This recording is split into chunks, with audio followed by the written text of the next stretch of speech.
What does identity mean for the enterprise? That's a loaded question. It's duct tape and chewing gum. They don't even know where to start. It can be so complicated. You can't do work unless people are involved, and you can't have people involved unless you know who they are, and you can't do it efficiently unless you know how they access the systems and processes and tooling that you have. It's really your new border. It's your new perimeter. It used to be the network, and now it's identity with the proliferation of SaaS and all of these things that you use to run your business but you don't own. Identity has really become the key to being able to secure those things. Identity for the enterprise enables you to safely innovate by giving the right people the right access to the right things. Identity enables a lot of different things. How you log into something, how you get access to your W-2s, how you get access to systems, the first point of onboarding. Identity enables the enterprise by allowing people, just quite frankly, to get their work done. We really as an industry haven't matured how we do identities for 2 decades now. There hasn't been a lot of new stuff going on in the identity and access management space. In my opinion, identity in IAM is a mess. It is a mess all over the place, depending on the size of enterprise. It's the bigger the enterprise, the bigger the problems, the bigger the mess. So I think there is clearly a need for some kind of consistency.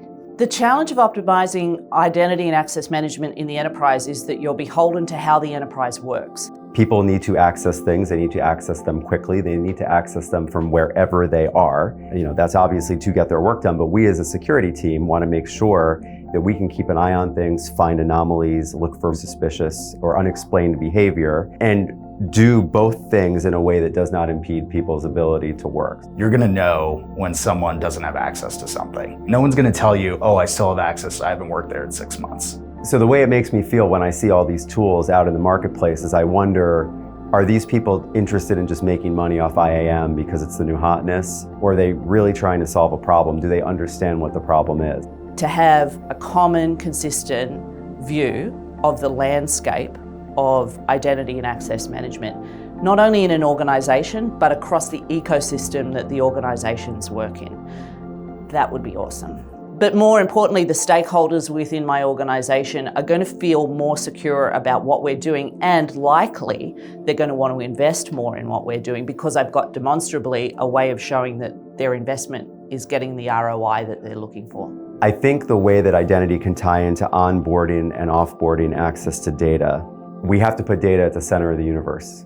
Right? Systems exist so that we can access data, so we can solve problems, so we can achieve outcomes. I'd love to see something that uses the data that I have. A data-centric approach on identity would absolutely change how we're able to serve the business. If I had less places to go to get data when I needed it, so that I could take action on it, so that my team could get data when they needed it, so they could take action on it, I would feel great. I would feel like I'm probably ahead of 80% of the industry. When I talk to my colleagues, CISO colleagues and identity management people, we've been churning through these issues for a really long time. Most people don't feel like they've got it solved for. My job is to serve the business, and when I can't do that to the level I expect of my team and myself, that's frustrating.